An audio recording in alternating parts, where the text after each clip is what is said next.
অনেকে তুচ্ছতাচ্ছিল করে কিন্তু অনেক সময় যে এই না জানি কি ভং ভং ধরেছে। আমার যেরকম এখানে একটা কমন একটা হুজুর রিকশা থেকে হুজুর এটা অনেকে থাকে না, অনেকে কিন্তু কোনো ধরনের ভং ধরেছে বা লেভাস ধরেছে, এইগুলো অনেক সময় ওই যে অনেক সময় থোপ পড়া হয়, ওটা নিয়েও মাঝে মাঝে কি আসে, কি হয়েছে এত জুব্বা পরার কি আছে।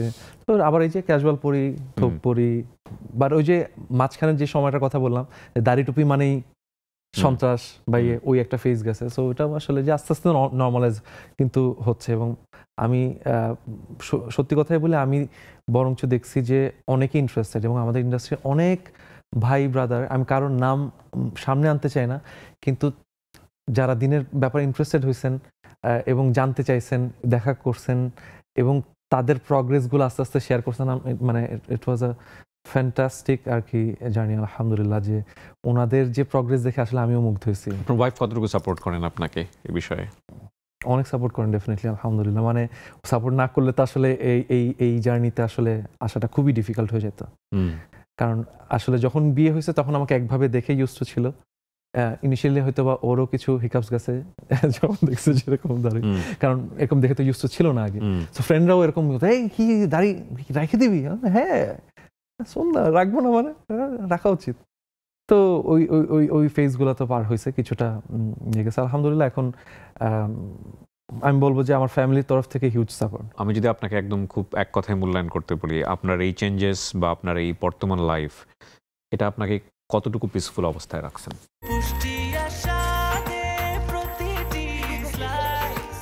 ব্রেকফাস্ট, টিফিন কিংবা স্ন্যাক টাইমে মজাদার আয়োজন মানে অল টাইম ব্রেড। আগে ভাই রিজিক নিয়ে টেনশন বেশি করতাম, পরে আসলে রিয়েলাইজ করলাম যে রিজিকটা আসলে নির্ধারিত।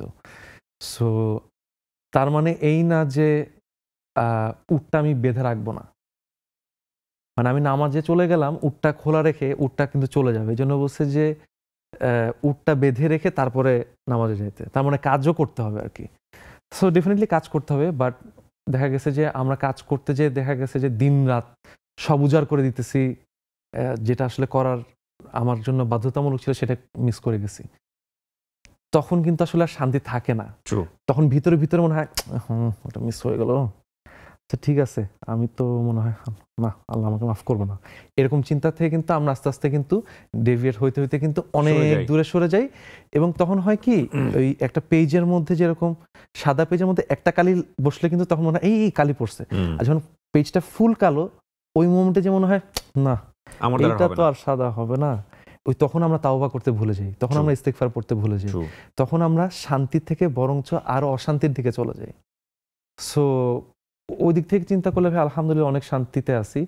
মাঝখানে একটা সময় যেটা 1 বছর সময় আমি ওই যে চিন্তা করতে করতে দি মেসেজ পডকাস্টের কথা প্ল্যান করতে করতে সময় চলে গেছে, যে সময়টা বলা চলে যে কিভাবে মানে জীবনটা কাটবে, কিভাবে আমার জীবন পার হবে, আবার বিয়ে করছি, নতুন রেসপন্সিবিলিটি, ইনকাম আসবে কোত্থেকে, এই চিন্তাগুলা যেখানে গ্রাস করে খেয়ে ফেলার কথা ছিল আমাকে, সেটা আলহামদুলিল্লাহ হয় নাই। আল্লাহ আমার রিজিকের ব্যবস্থা করে দিচ্ছেন, আলহামদুলিল্লাহ আমি কাজ করতেছি মাশাআল্লাহ একটা শারিয়া কমপ্লায়েন্ট কোম্পানিতে, যেখানে সুদের কোনো কারবার নাই। আলহামদুলিল্লাহ এর থেকে পিসফুল আর কি হতে পারে ভাই বলেন।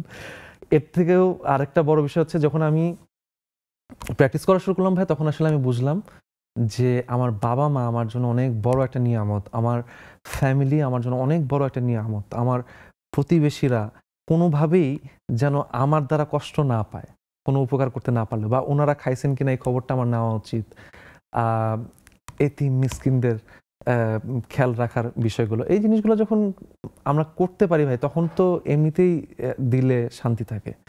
সো আমি বলবো যে আগের থেকে আলহামদুলিল্লাহ অনেক অনেক শান্তিতে আছে। আগে আসলে পারপাসলেস হয়ে ভিশন ক্লিয়ার ছিল না, কোথায় যাচ্ছি, ফাইনাল ডেস্টিনেশন কি হবে, এই জিনিসগুলো অতটা মাথায় ছিল না। তো তখন খালি দৌড়াইতে থাকতাম, র্যাট রেসের মধ্যেই ছিলাম। তা আলহামদুলিল্লাহ অনেক ভালো আছে, আলহামদুলিল্লাহ শান্তির মধ্যে আছে। দোয়া করবেন, আপনিও আমাদের জন্য দোয়া করবেন ডেফিনেটলি, অবশ্যই অবশ্যই। এবং আল্লাহ আমাদের সবাইকে হিদায়াত দেখ। এবং আমি জানি আজকের এই অনুষ্ঠানটা অনেকে ইন্সপায়ার করবে।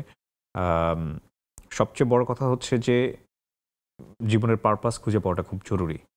হ্যাঁ, এবং আপনি যদি সৃষ্টিকর্তাকে বিশ্বাস করেন, আপনি যদি আল্লাহকে বিশ্বাস করেন, তাহলে নিঃসন্দেহে এই লাইফের একটা মিনিং আছে।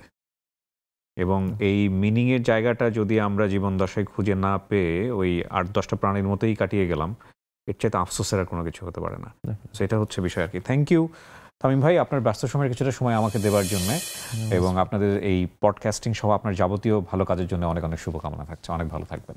জাযাকাল্লাহ ভাইয়া, অসংখ্য ধন্যবাদ। প্রিয় দর্শক এবং শ্রোতা, আজকের এপিসোডটি অসাধারণ সুন্দর একটি এপিসোড। যারা দেখেছেন তাদেরকে ধন্যবাদ জানিয়ে আমরা এখানেই শেষ করছি। আসসালামু আলাইকুম।